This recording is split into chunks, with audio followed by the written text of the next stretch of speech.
안녕하세요. 정진숙입니다. 어제 2024년도 8월 1일에 발표가 됐죠. 12월부터 속박 가능한 농촌 체류형 쉼터를 도입을 해 농촌 생활 인구를 늘려 경제 활력을 높이겠다. 이러한 발표가 있었습니다.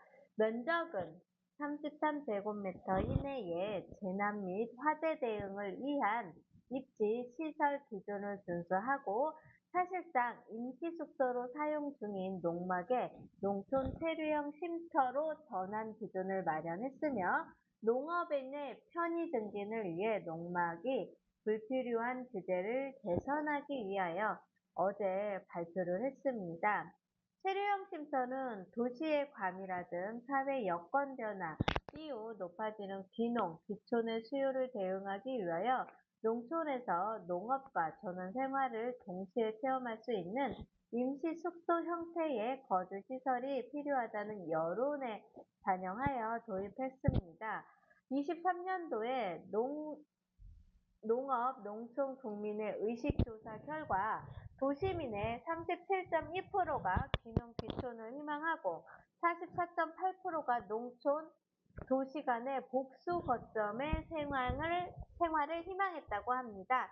이걸 기준으로 해서 농막 제도 개선을 통해 발표를 했던 농촌 체험용 주거시설이 필요하다는 여론이 많아 체류형 농막을 이제 발표를 하고 도입을 해서 12월부터 시행이 될 것 같은데, 농촌 체류형 쉼터는 본인 소유 농지에 농지 전용 허가 등의 절차 없이 데크, 주차장, 정화조 등 부속시설을 제외한 연면적 33제곱미터 이내로 설치가 가능하며 내구 연한 등을 고려하여 12년까지 사용할 수 있다고 계획을 세운 것 같습니다. 농림식품부는 농막의 원래 취지대로 쓰이게 하되 그간 농막을 사용해온 농민과 귀농, 귀촌 등의 불편사항을 해소하기 위하여 농업 활동에 불필요한 규제를 개선하고 농업인의 편의 증진을 실천하고 농막 연면적 20제곱미터 이내와는 별도로 데크와 정화조 설치를 허용하여 농업 현장의 여건을 개선하고자 발표를 하였고 농지법 시행령과 시행 규칙을 개정하여 오는 12월부터 가설 건축물 형태의 농촌 체류형 쉼터 설치를 허용하고 농지법 개정을 통해 지방자치단체가 농촌 체류형 쉼터 단지를 조성해 개인에게 임대하는 방식도 도입할 계획입니다. 농촌 체류형 쉼터의 시설 규모, 아까 말씀드렸죠. 연면적 33제곱미터 이하, 처마는 외벽 중심선에서 1m 이내는 허용을 할 거고, 데크, 가장 긴 외벽의 1.5m를 곱한 면적까지 데크를 허용할 거고, 주차장도 주차장법에서 정한 주차장 1면을 허용하겠다고 합니다. 영농의 의무가 있으시겠죠? 농촌의 체류형 쉼터다 보니까 부지의 쉼터와 부속시설 두 면적의 2배 면적 이상을 원할 거고 영농은 쉼터와 부속시설을 제외한 농지로 영농 활동을 의무화하겠다. 네, 이제 제한되는 지역을 있을 겁니다. 붕괴 위험 지역 당연히 설치가 제한될 것 같고요. 쉼터로 전환 가능한 농막도 있는데 농촌 체류형 쉼터 입지 기준에 충족하면 될 것이고요.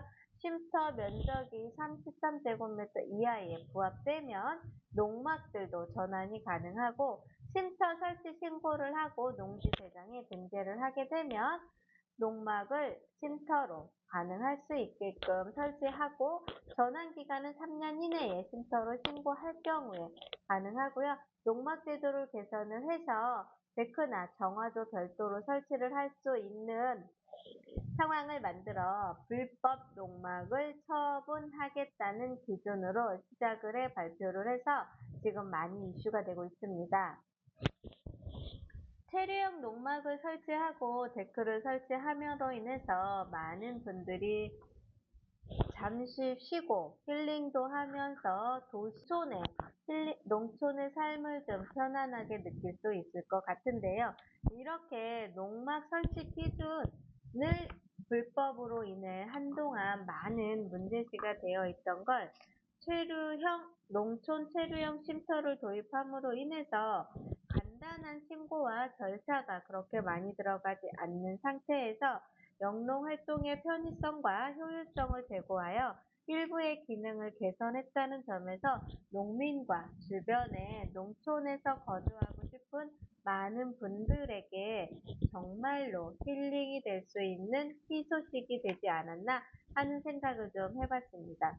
금년 12월 말까지 농지법인 하위 법령을 개정하고 개인이 가설 건축물 형태로 설치하여 쉼터 도입 및 농막 일부의 개선을 추진을 해서 12월부터 시행을 한다고 합니다.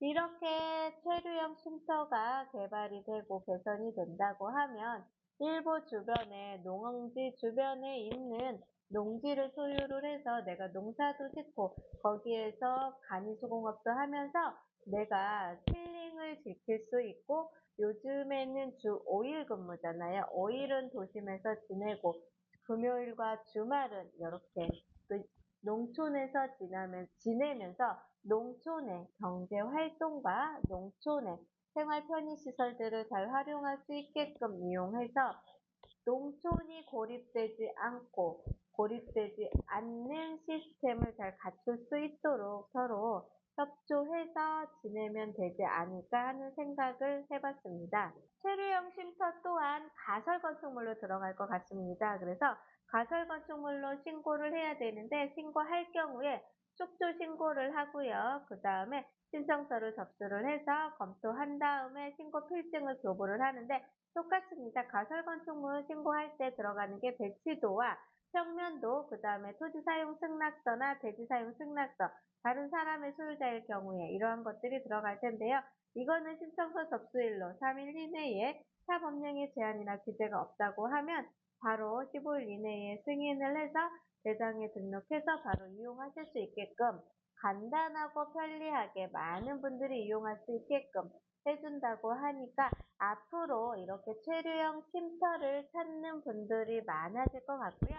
이 체류형 쉼터로 인해서 농지에서 지금 농지의 활용을 제대로 못하고 있는 농가라든가 이러한 분들의 농지들의 거래가 조금은 좀 활발해짐을 느낄 수 있을 것 같고 이 농지로 인해서 내가 어르신들이나 조금 고령층이 농사를 못 짓는 분들한테 이러한 분들한테 농지를 매각할 수 있는 그러한 기준들이 확립이 되면서 2025년도에는 토지 시장에 좋은 바람을 일으켜 도시민과 시골 사람들이 윈윈해서 살아나갈 수 있는 기준을 만들어주지 않을까 하는 생각을 해봤습니다. 오늘은 농촌 체류형 쉼터를 농림축산식품부에서 발표한 12월부터 숙박이 가능한 농촌 체류형 쉼터 도입 안내에 대해서 생활 인구라든가 이런 걸로 늘려서 경제를 활력화 시키겠다라는 기준으로 발표한 내용에 대해서 안내를 해드렸습니다. 토지에 관련돼서 궁금한 사항이 있거나 혹시 토지를 매도를 하거나 지금같이 체류형 농막을 매수를 하셔야 되는 상황이 있다고 하시면 제가 정말로 좋은 아이템 있거든요. 이러한 것들 좀 안내를 해드릴 테니까 저희 몽땅 부동산으로 연락을 주시면 감사하겠습니다. 즐겁고 편안한 시간 되십시오. 감사합니다. 최종 몽땅 부동산의 정진숙이었습니다.